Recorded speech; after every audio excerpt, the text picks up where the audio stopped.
madaxweyne waxaan ku soo dhaweynaa degmadaadii Laascaanood waa degmo aad iyo aad u ilaalisan nabadgelyada waxaa dumara hantida Soomaaliland oo dhan la marta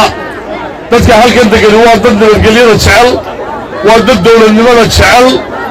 hal walaxa jirta madaxweyne oo ka cabanay inta badan inaan lagu miidiyaa ka hadlayo waa maqashay waxa dadka iyagu meeshani dooxno waa namaraa hasha kudna waa dilay waxna waa weeliyaa dooxno waa namaraa biyana ma hayno waa problemka quraada dalbu ka taagan halka dhibtaasi waxay lagu samaysay laba warshadeed oo khayr qaba oo islaam dadku waxbay ka faa'iidayaan laakiin la duldhigay dooxii ayaa biyihii laga sameeyay in badan baan biyaha ka shaqeynay dhowr jeer baa la tijaabiyey way noo suuro geli weyday imika wasiirkaagii ugu dambeeyey cali mareexaan waan kala hadalnay anigii xildhibaanka golaha deegaankii wasiirkii samson baa u tagnay xaaladda dacalbuq waan u sheegnay wuxuu waxbaan idinkala qabanaynin madaxweyne amarkaaga aan kaa sugayna haddaan reer dacalbuq dhacay inaad biyaha maanta noo amarto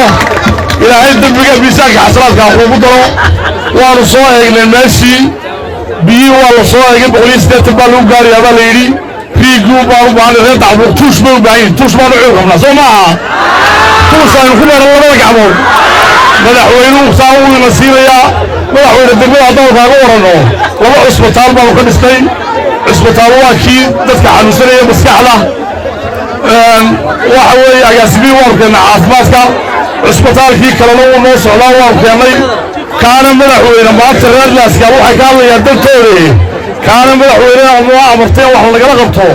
ayaanu kaa sugaynaa madaxweyne baahideedu waa doonta ilaa garabta haddaanu sheegno ka dambaan mayno saldhigga dacalbuq ku yaalla waa saldhiggii ingiriisku adiga buu kaa weyn yahay saldhig ma malihin jiidaan xukunaa waa ilaa halkaa ilaa awbakhalle ilaa darar weyne ma hayno gaari aanu ku tagno bilays gaariga bilays buu naga jecesay reer dacalbuq maxaa u baahan tahay haar tabsoo maaha madaxweynuhu kaana wuu ina siinaya